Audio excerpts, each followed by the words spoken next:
Bismillahirrahmanirrahim. Assalamualaikum warahmatullahi wabarakatuh. Innal hamdalillah nahmaduhu wa nasta'inuhu wa nastaghfiruh wa na'udzu billahi min shururi anfusina wa sayyiati a'malina. Man yahdihillahu fala mudilla lahu wa man yudlil fala hadiyalah. Asyhadu an la ilaha illallah wahdahu la syarika lah. Wa ashhadu anna Muhammadan abduhu wa rasuluhu la nabiyya wa la rasula ba'dah. Qala Allah ta'ala ya ayyuhalladzina amanu taqullaha haqqa tuqatih wa la tamutunna illa wa antum muslimun. Ya ayyuhan nasu taqu rabbakumul ladzi khalaqakum min nafsin wahidah wa khalaqa minha zawjaha wa bassa minhuma rijalan katsiran wa nisaa'a. Wattaqullaha alladzi tasaaluna bihi wal arham innallaha kana 'alaikum raqiba. Ya ayyuhalladzina amanu taqullaha wa qulu qawlan sadida yuslih lakum a'malakum wa yaghfir lakum dhunubakum wa man yuti'illaha wa rasulahu faqad faza fawzan 'azima amma ba'd. Fa inna asdaqal haditsi kitabullah wa khairal hadyi hadyu Muhammadin sallallahu alaihi wasallam wa syarrul umuri muhdatsatuha fa inna kulla muhdatsatin bid'atun wa kulla bid'atin dhalalah wa kulla dhalalatin finnar. Ma'asyiral ikhwah wal akhwat rahimani wa rahimakumullah. Kita bersyukur kepada Allah Subhanahu wa taala atas segala limpahan nikmat serta karunia dari Allah. Malam hari ini kita diberi kesempatan oleh Allah bermajelis. Semoga majelis ini menjadi asbab kita mendapatkan ilmu yang bermanfaat, ilmu nafi'. Karena di antara bentuk karunia yang paling besar yang Allah berikan itu adalah ilmu yang bermanfaat. Jadi di antara bentuk anugerah yang besar yang Allah inginkan bagi seorang hamba adalah Allah berikan kepada dia ilmu nafi', ilmu yang bermanfaat. Tidak kita pungkiri para jamaah sekalian bahwasannya anna minallaha 'alal ibadi katsirah.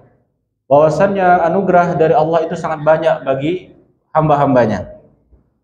Wa afdalu ma manallahu 'ala 'abdihi bihi wa huwa 'ala ilmun nafi'. Dan ketahuilah anugerah yang paling afdal, nikmat yang paling afdal yang Allah turunkan bagi seorang hamba adalah al-ilmun nafi', ilmu yang bermanfaat.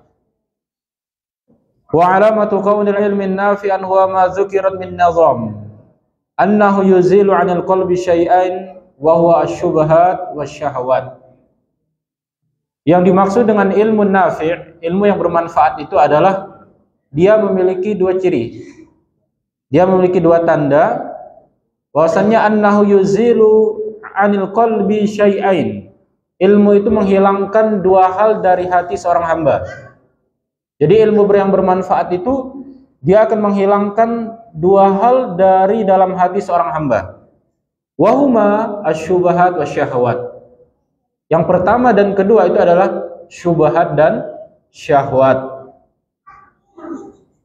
Jadi datang ke pengajian, datang ke majelis ilmu, keluar dari majelis ilmu, hilangnya syubhat, kemudian terkendalinya syahwat, berarti tanda-tanda ilmu yang didapatkan itu adalah ilmu yang bermanfaat, ilmu yang nafi'. Fasyubhatu tuwarisu syak. Kenapa jamaah? Karena syubhat itu akan mewarisi yang namanya asyak, keraguan-raguan. Jadi akan dibuat rancu, akan dibuat bingung, ya, akan dibuat seolah-olah ini yang haram, ini yang halal, padahal sebaliknya. Maka dengan ilmu nafi', ilmu yang bermanfaat, dia tahu mana yang halal, mana yang haram. Ini manfaat dari ilmu nafi', ilmu yang bermanfaat. Wa syahawatu tuwarrisu darnal qalbi wa qaswatihi.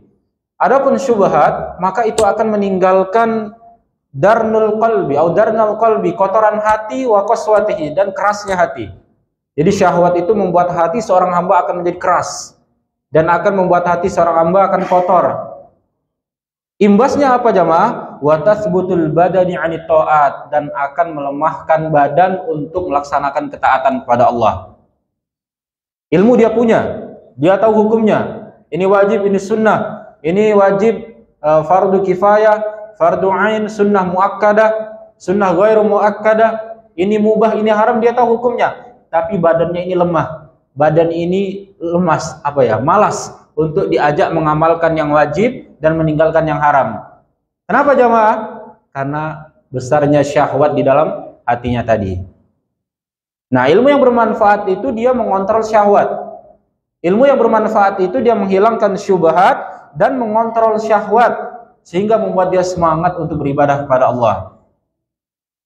Nah, harapannya jamaah sekalian, ikhwan dan akhwat yang dimuliakan oleh Allah, dari kajian kita malam hari ini kita akan membahas tentang kaidah dasar di dalam beribadah. Karena tanpa mengetahui kaidah dasar di dalam beribadah, terkadang kita menilai suatu ibadah itu berat. Terkadang kita menilai suatu ibadah ini tidak mungkin untuk dilakukan. Terkadang kita salah berprasangka kepada Allah Subhanahu wa taala. Kita menganggap bahwasannya yang Allah perintahkan ini membuat kita capek, membuat kita lelah, membuat kita menyangka bahwasannya Allah tidak menginginkan kita menikmati apa yang telah Allah ciptakan. Dan sebaliknya jemaah. Maka dari kaidah-kaidah dasar di dalam beribadah ini harapannya itu bisa menghilangkan syubhat dan juga mengontrol syahwat kita, tentunya dalam menjalani kehidupan kita di dunia ini. Sebelumnya salawat dan salam senantiasa selalu kita sanjungkan kepada Rasul kita Muhammad sallallahu alaihi wasallam. Semoga salawat dan salam ini senantiasa dicurahkan kepada beliau, keluarga beliau, para sahabat tabi'in, atba'ut tabi'in, dan kita kelak diizinkan oleh Allah Subhanahu wa taala, diridhoi oleh Allah untuk mendapatkan kebaikan dari syafaat yang beliau dikhususkan dengannya, yaitu syafaatul uzma. Sebagaimana kita sampaikan tadi, kita akan membahas tentang kaidah-kaidah dasar di dalam beribadah. Kaidah ini mungkin ada sebagian di antara antum ataupun di antara antunna para akhwat sudah pernah mempelajari kaidah ini, atau bahkan semuanya yang ada hadir ini sudah pernah mempelajari kaidah ini. Bagi yang sudah, semoga ini sebagai bentuk murojaah, sebagai bentuk penyegaran, sebagai bentuk untuk mengingat kembali ternyata beginilah kaidah dasar di dalam beribadah kepada Allah. Bagi yang belum pernah mempelajarinya, maka alhamdulillah semoga ini menjadi salah satu bentuk anugerah dari Allah Subhanahu wa taala agar kita mengetahui ternyata beribadah itu memiliki kaidah, memiliki ilmu di dalam beribadah kepada Allah. Langsung kita mulai jamaah, kaidah yang pertama. Kaidah yang pertama berbunyi wa niyyatu syaratun lisairil amal biha salahu wal fasadu lil amal. Niat merupakan syarat untuk seluruh amalan. Biha salahu wal fasadu lil amal. Dengannya suatu amalan menjadi baik dan menjadi buruk. Ini bunyi kaidah yang pertama.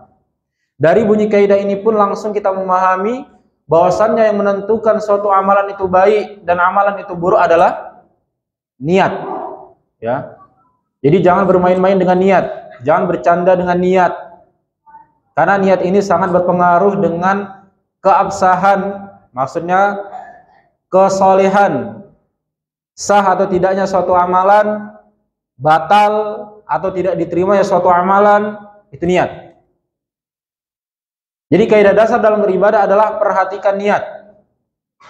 Wa hadhil qa'idah anfa'ul qawa'idi wa ajalluha wa tadkhulu fi jami'i abwabil ilmi. Kaidah ini adalah kaidah yang sangat penting dan sangat afdal bahkan kaidah ini masuk dalam berbagai bab ilmu. Tidak hanya bab fikih atau bab akidah, perkara tauhid, tapi dalam semua bab muamalat, ya, bab munakahat dan yang lainnya, bab ini masuk ke dalam bab-bab fikih. Bahwasanya niat itu penentu sah atau tidaknya suatu amalan. Fasalahul a'malil badaniyah wal maliyah, a'malul qulub wa a'malul jawarih innama huwa binniyah. Ketahuilah bahwasannya keabsahan seluruh amalan, baik amalan badan dan amalan harta, itu sangat ditentukan dengan niat pelakunya. Wa fasadu hadzal amal bi fasadin niyyah. Begitu juga dengan buruknya, batalnya suatu amalan itu bergantung dengan salahnya niat oleh pelakunya. Fa idza salahatin niyyatu salahatil aqwalu wal a'mal, fa idza fasadatin niyyatu fasadatil aqwalu wal a'mal. Jika niat itu benar, maka akan benar segala ucapan dan perbuatan. Dan jika niat itu salah, maka akan salah segala perbuatan dan juga ucapan. Hafalkan hadis Nabi SAW, saya yakin semuanya hafal. Innamal a'malu binniyat. Hadis keberapa? Hadis yang pertama dari hadis Arba'in Nawawi. Al-Imam Nawawi, beliau mengumpulkan hadis yang pertama beliau letakkan dari riwayat Umar ibn al-Khattab, bahwasannya niat itu atau amalan itu bergantung dengan niat. Wa innama likulli imri'in ma nawa. Dan setiap orang akan dibalas sesuai dengan apa yang dia niatkan. Barang siapa yang berniat baik, maka kebaikan yang dia dapatkan. Barang siapa yang berniat buruk, maka keburukan yang dia dapatkan. Nah, ini masuk dalam semua bab di dalam agama kita. Penjelasan lebih terperinci perkara niat. Wa niyatu laha martabatan. Niat itu memiliki dua tingkatan. Tingkatan yang pertama, ihdahuma tamyizul ibadati 'anil ibadah. Niat itu sebagai pembeda antara ibadah dan kebiasaan dan adat istiadat. Jadi yang membedakan antara ini ibadah, ini adat istiadat, itu adalah niat. Contoh, wadzalika anna shauma masalan wa huwa tarku ta'ami wasyarabi wa nahwihima. Contoh seperti berpuasa. Puasa itu artinya meninggalkan makan dan minum sejak dari waktu subuh hingga matahari terbenam. Walakin taratan yatrukuhul insanu 'adatan min ghairi niyyati taqarrubi ila Allah. Namun terkadang jamaah, ada orang yang tidak makan dan tidak minum, entah dia tidak ada makanan, entah dia tidak ada minuman, atau dia ada program sendiri, diet dan semisalnya. Terkadang dia meninggalkan makan dan minum bukan karena ibadah, tapi tujuannya untuk tujuan dunia tadi. Jadi sama-sama tidak makan, sama-sama tidak minum, tapi yang satu bernilai ibadah, yang satu bernilai adat, hanya kebiasaan saja. Apa penentunya? Niat. Ya, jadi niat itu pembeda antara ibadah dan adat, kebiasaan kita sehari-hari. Ini niat.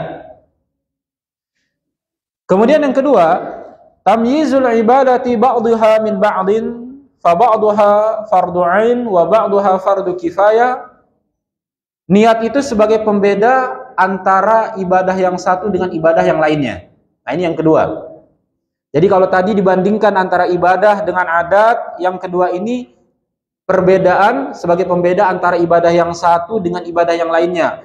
Antum sholat 2 rakaat, ya, sama-sama dijaharkan, ya, ataupun juga misalkan berhaji, sama-sama manasiknya sama, tapi hukumnya berbeda. Itu bergantung dengan niat. Jadi yang membedakan antara sholat subuh dengan sholat qobliyah subuh itu adalah niat. Haji yang pertama, haji yang wajib dalam Islam, kemudian haji yang sunnah, haji yang kedua, ketiga, keempat, dan selanjutnya, yang membedakan itu adalah niat. Nah, jadi niat itu sebagai pembeda antara ibadah yang satu dengan ibadah yang lainnya. Nah, ya. Nah, wa min maratibin niyah, dan diantara juga tingkatan niat itu adalah al-ikhlas, ikhlas, ya, keikhlasan di dalam beribadah. Wa huwa qadru za'idin an mujarradin niyati nafsil amal. itu adalah niat tambahan dari hanya sekedar niat mengerjakan amalan. Fala budda min niyati nafsil amal wal ma'mululah. Jadi di dalam beribadah itu kita harus memiliki niat apa yang kita kerjakan dan untuk siapa amalan ini kita kerjakan. Nah, ini niat jemaah. Salat 5 waktu harus diniatkan ini salat wajib. Dan untuk siapa salat 5 waktu ini? Nah, harus terkumpul dua hal ini. Wa hadza huwal ikhlas. Inilah yang dimaksud dengan keikhlasan. Wa huwa an yaqsidal 'abdu bi 'amalihi wajha Allah la yuridu ghairah. Jadi maksudnya adalah seorang hamba beramal hanya mengharapkan wajahnya Allah, tidak menginginkan selainnya. Jadi ikhlas itu adalah ketika kita beribadah hanya mengharapkan wajahnya Allah dan tidak menginginkan selain dari itu. Termasuk dari mengharapkan wajah Allah berarti dia mengamalkan apa yang Allah perintahkan dan Rasulnya perintahkan. Allah dan Rasulnya perintahkan kita agar meminta surga dan berlindung dari neraka. Sehingga meminta surga dan berlindung dari neraka bukan menafikan keikhlasan seorang hamba. Hingga dia boleh beribadah, ketika selesai ibadah dia mengangkat tangannya meminta surga kepada Allah, berlindung dari siksa neraka, tidak menafikan kalau dia tidak ikhlas dalam beribadah. Mengharapkan surga itu perintah Allah, perintah Rasulullah. Takut dari neraka itu juga perintah Allah, perintah dari Rasulullah sallallahu alaihi wasallam. Jadi jangan takut jamaah sekalian. Benar, kita beribadah mengharapkan wajahnya Allah. Dan di antara bentuknya mengharapkan wajah Allah adalah mengamalkan apa yang Allah perintahkan, yaitu mengharapkan surga dan takut dari neraka. Jadi jangan ragu-ragu. Gak masalah kita meminta, ya Allah aku minta surga, ya Allah aku berlindung kepadamu dari neraka. Ini tidak menafikan atau menolak keikhlasan kita. Nah ya. Di antara bentuk kaidah ini adalah al-ibadat kulluha. Niat itu sangat berpengaruh dalam semua bentuk ibadah. Salat, zakat, puasa, i'tikaf, haji, umroh, sedekah, infak dan semuanya. Ini harus didasari dengan niat. Apa tujuan dia mengamalkan dan kepada siapa dia amalkan ini, untuk siapa dia amalkan. Kemudian juga dalam perkara yang mubahat, perkara-perkara yang mubah, niat juga bisa mengubah perkara yang mubah menjadi ibadah. Jadi kalau tadi dijelaskan niat pembeda antara ibadah dan adat, kalau niat itu ada dalam perkara yang mubah, yang dia bukan ibadah, bisa bernilai ibadah. Sudah sering dengar ya? Contoh, kal akli wa syurbi wa naumi wa iktisabil mal wa nikah wal wat'i fihi, seperti makan, minum, tidur, mencari harta, nikah, mencampuri istri, dan yang semuanya. Ini semua adalah mubah. Ini semua adalah perkara mubah. Dan perkara mubah ini jamaah sekalian akan bernilai ibadah dan pelakunya mendapatkan pahala kalau dia didasari dengan niat. Kenapa makan? Saya makan supaya membantu saya untuk taat kepada Allah. Kenapa minum? Supaya membantu saya untuk semangat membaca Al-Quran atau menyampaikan majelis ilmu atau yang lainnya. Kenapa menikah? Ingin menjaga kehormatan dan yang lainnya, semuanya. Jadi perkara-perkara yang mubah ini yang tadi yang nggak dapat pahala bisa dapat pahala karena didasari dengan niat. Kenapa berpenampilan rapi?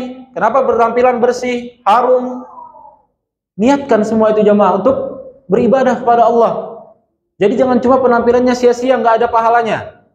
Ya, ketika kita berhias, ya, karena Nabi SAW pun innama yu'jibuhu at-tajammul, ya, bahwasanya Nabi SAW itu juga suka berhias.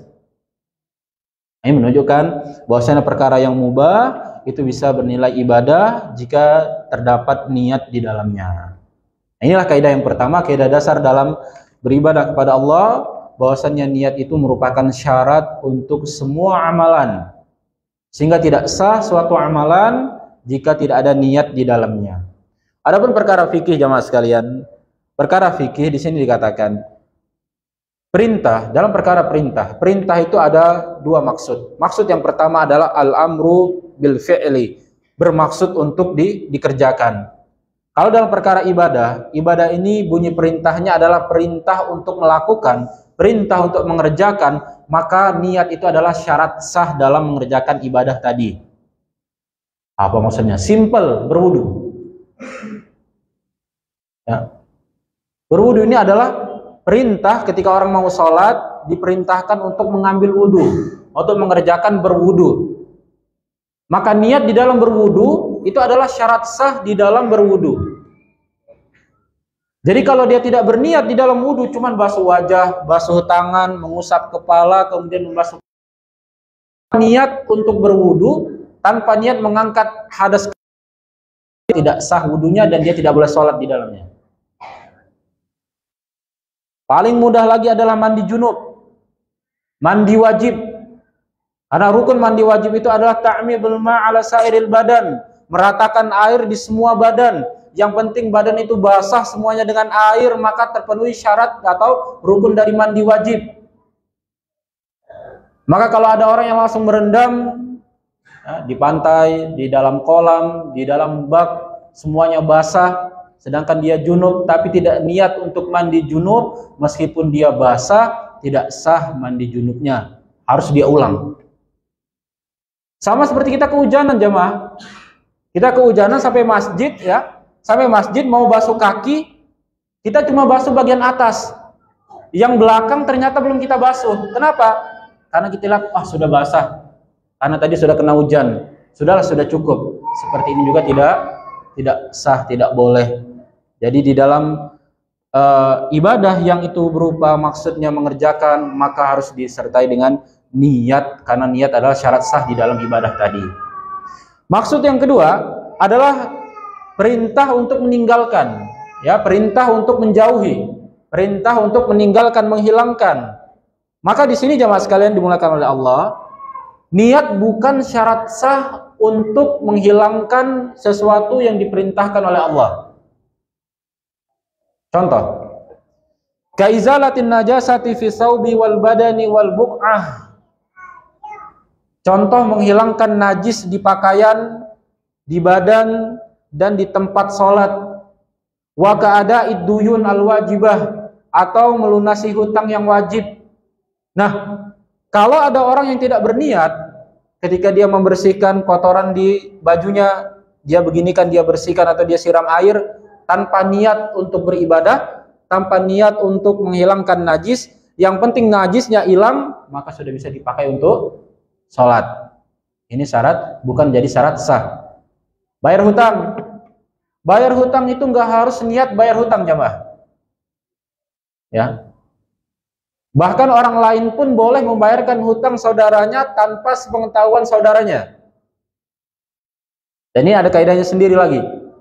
Jadi kalau dia berniat, kalau dia membayari hutang saudaranya tanpa sepengetahuan saudaranya, kemudian hutang tadi lunas, maka sudah terpenuhi, yang punya hutang tadi dianggap sudah tidak memiliki hutang lagi. Meskipun dia tidak tahu ternyata saudaranya yang membayarkan. Kenapa? Karena membayar hutang itu adalah perintah untuk ditinggalkan. Maksudnya apa? Ya jauhi hutang, yang berhutang maka selesaikan, itu maksudnya. Nah, ini tidak harus memiliki niat di dalamnya, tetapi ini hanya sebagai bara'atu zimmah, hanya sebagai untuk apa? Menghilangkan kewajiban. Menghilangkan perintah, maksudnya menghilangkan tanggungan dari diri seseorang. Wa amma husulus sawabi 'alaiha fala budda fihi min niyati taqarrubi ila Allah fi hadza wallahu a'lam. Tapi kalau dalam perkara ini ingin mendapatkan pahala, maka harus disertai dengan niat. Barang siapa yang membersihkan najis dari pakaiannya karena dia ingin mengamalkan perintah Allah Subhanahu wa taala, wa thiyabaka fatahhir, dan pakaianmu maka sucikanlah, pakaianmu bersihkanlah. Saya bersihkan najis ini dari baju saya karena saya mengamalkan ayat perintah Allah. Allah perintahkan saya untuk membersihkan najis, maka dia dapat pahala.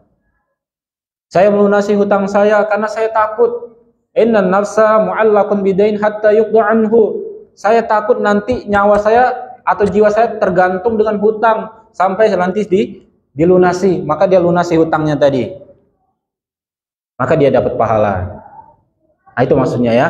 Jadi perkara-perkara seperti ini, jemaah sekalian, kalau ada niat maka dia dapat pahala, kalau tidak maka dia tetap sah dan dia tidak mendapatkan apa-apa. Nah, ini berkaitan dengan niat. Nah, semoga Allah bisa memberikan pemahaman kepada kita semua. Kaidah yang kedua yang bisa kita pelajari malam hari ini adalah ad-dinu mabniun 'alal masalihi fi jalbiha wa dar'i lil qabaih. Agama dibangun atas kemaslahatan fi jalbiha wa dar'i lil qabaih, baik dalam mendapatkannya atau menghilangkan keburukan. Hadzal 'aslul 'azim wal qa'idatul 'ammah yadkhulu fiha ad-din kullah.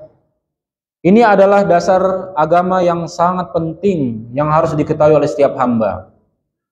Fa kulluhu mabniun 'ala tahsilil masalihi fid dini wad dunya wal akhirah. Semua ajaran syariat di dalam agama ini itu pondasinya adalah tahsilul masalih, untuk mendapatkan maslahat, mendapatkan kebaikan fid din, dunya wal akhirah, dalam perkara dunia, perkara agama dan perkara akhirat.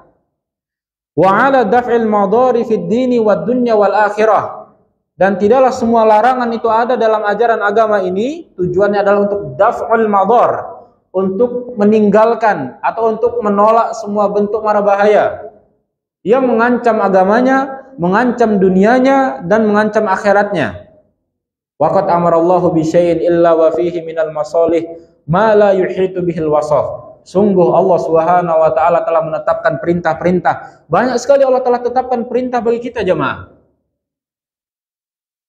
Dan harus kita yakini bahwasannya tujuan dari perintah itu adalah masalih, maslahat lil abdi, kemaslahatan bagi seorang hamba. Jadi semua perintah yang Allah perintahkan ini jangan dianggap itu suatu beban, jangan dianggap itu suatu pembatasan sehingga kita menganggap bahwasannya kalau kita mengerjakan ini seolah-olah itu adalah beban yang besar bagi kita. Ketahuilah, yang membuat kita semangat untuk ibadah bahwasanya semua yang Allah perintahkan, yang kecil, tidak ada yang kecil sebenarnya ya. Dari sifatnya ya, yang kecil yang besar itu semua pasti mengandung maslahat kalau dilakukan. Pasti mengandung kebaikan jika dikerjakan. Wa ma naha anhu syai'un illa wa fihi minal fafasid ma la yuhitu bihil wasab. Dan semua yang dilarang oleh Allah Subhanahu wa taala, Allah telah menetapkan larangan-larangan, jangan ini, jangan itu, jangan ini, jangan itu. Jangan dianggap itu sebagai pembatasan juga bagi kita. Ya Allah, kenapa tidak boleh akad seperti ini ya Allah? Padahal dengan akad ini saya bisa untung berkali-kali lipat ya Allah. Ya Allah, kenapa saya tidak boleh seperti ini ya Allah? Padahal seandainya bisa, seandainya boleh ini dikerjakan, saya bisa merasakan nikmatnya seperti ini, seperti itu. Maka yang harus kita yakini adalah semua yang dilarang oleh Allah Subhanahu wa taala kalau dikerjakan pasti akan menimbulkan keburukan, akan menimbulkan mafasid, mafsadah, baik dalam urusan dunia, urusan agama dan juga urusan akhirat seorang hamba. Dan ini harus kita yakini. Nah ya, jadi jamaah sekalian yang dimuliakan oleh Allah Subhanahu wa taala, inilah kaidah yang kedua. Hendaklah kita mengubah cara berpikir kita, cara sudut pandang kita. Semua yang Allah perintahkan pasti mengandung maslahat, pasti membawa kebaikan, ajilihi au ajilihi. Ajilihi, baik kebaikan itu segera kita dapatkan, au ajilihi, baik kebaikan itu nanti ditunda oleh Allah kita dapatkan.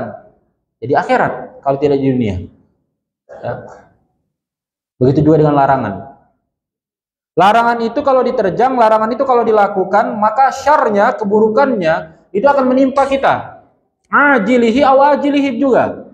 Baik keburukan itu segera datang langsung menimpa kita, au ajilihi, atau nanti ditimbun dulu, disimpan dulu. Tahu-tahu nanti baru ditampakkan, dilihatkan oleh kita. Nah ini ya, jadi harus kita yakini semua yang Allah perintahkan itu pasti membawa kebaikan bagi kita, dan semua yang dilarang tujuannya adalah untuk menolak keburukan dari kita dalam semua sisi kehidupan kita. Ingat hadis Nabi SAW, ad-dunya sijnul mu'min wa jannatul kafir. Kehidupan dunia ini adalah penjara bagi orang-orang mukmin dan surga bagi orang-orang yang ingkar. Nabi SAW mengatakan dunia sijnul mu'min. Dunia itu adalah penjara bagi orang-orang yang beriman. Karena mereka harus mengerjakan perintah, meninggalkan larangan. Tidak dibebaskan begitu saja, semuanya boleh diambil, semuanya boleh dimakan, semuanya boleh masuk ke dalam perut, tidak. Ada batasan-batasan yang telah Allah tetapkan. Makanya Nabi memberikan sifat ad-dunya sijnul mu'min wa jannatul kafir. Tapi dunia ini menjadi apa? Jannah. Menjadi tempat menikmati semua hal bagi orang-orang yang tidak percaya dengan perintah dan tidak percaya dengan larangan. Semuanya diambil, semuanya dimakan, semuanya dikerjakan. Mereka akan bahagia di dunia, tapi tidak di akhirat. Nah, kita ingin tidak apa-apa kalau memang ternyata kondisi kita di dunia seperti ini, ya, karena kita berusaha untuk taat kepada Allah Subhanahu wa taala. Nah, itu kaidah yang kedua. Kaidah yang ketiga jamaah sekalian, kaidah ketiga yang bisa kita pelajari malam hari ini adalah fa in tazahama adudul masalih yuqaddamul a'la minal masalih. Tadi telah kita pelajari bahwasannya semua ajaran syariat pasti membawa kebaikan bagi setiap hamba. Jika kita dihadapkan dengan suatu amalan atau dua amalan yang sama-sama membawa kebaikan dan kita tidak bisa mengambil kedua-duanya, mana yang harus kita pilih jamaah? Antara menikah dan berbakti kepada kedua orang tua misalkan. Padahal mungkin di sana masih banyak celah ya. Masih banyak itu ada celah bisa digabungkan dua-duanya berbakti dan menikah contohnya.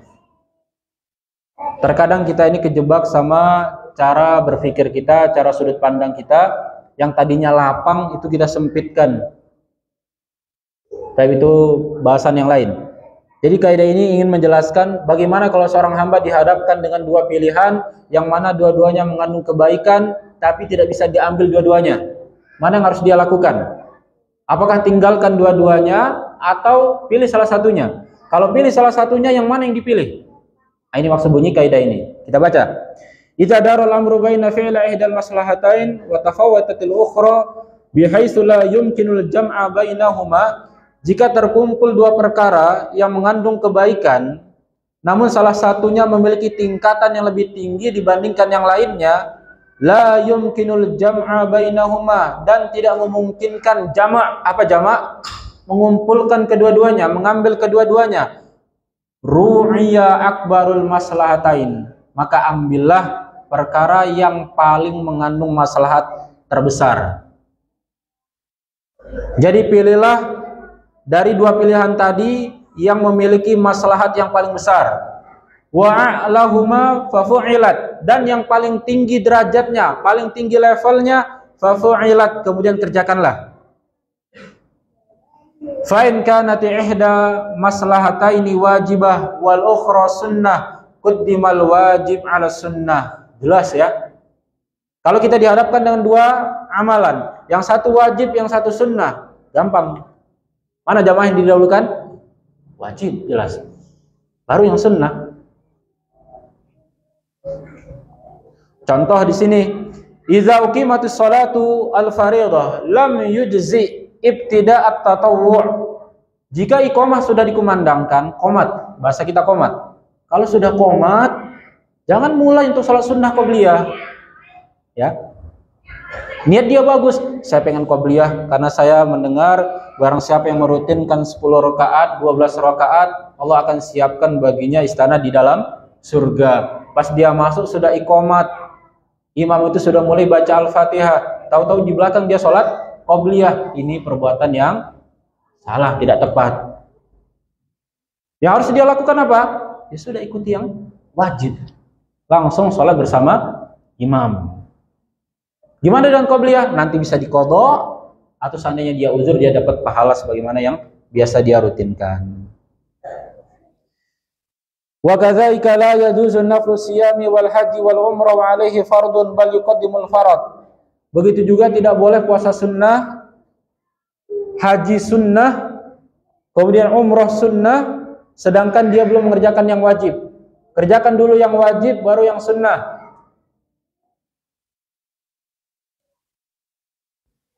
Ah, ini ya maksudnya ya. Wa in kanati maslahatani wajibatain qaddima au qaddim au jabahuma. Permasalahan berikutnya, jika kita dihadapkan dengan dua maslahat yang sama-sama wajib. Nah, kalau sama wajib dan sunnah gampang, kerjakan yang wajib. Ini sama-sama wajib, dua-duanya wajib jamaah. Mana yang harus kita dahulukan? Qaddim aujabahuma. Kerjakan yang paling wajib di antara keduanya.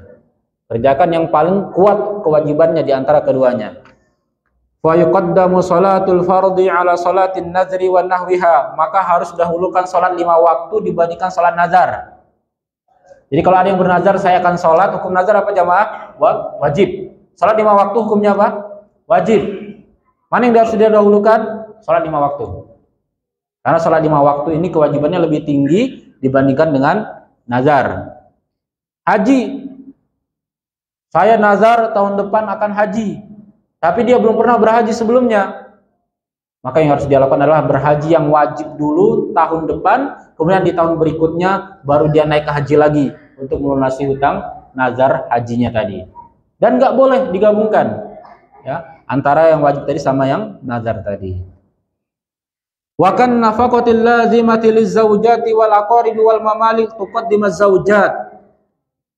Misalkan seorang suami dihadapkan dengan 2 pilihan atau beberapa pilihan, memberi nafkah kepada istri atau memberi bantuan kepada karib kerabat atau kepada mamalik, kepada budak yang dia miliki. Mana yang harus didahulukan? Tuqaddimul zaujat, maka dahulukan yang hak istri terlebih dahulu. Karib kerabat memang ada perintah dari Allah untuk berbuat baik kepada mereka. Tapi yang paling dekat kepada kita adalah istri. Seandainya seorang suami memiliki kewajiban seperti itu.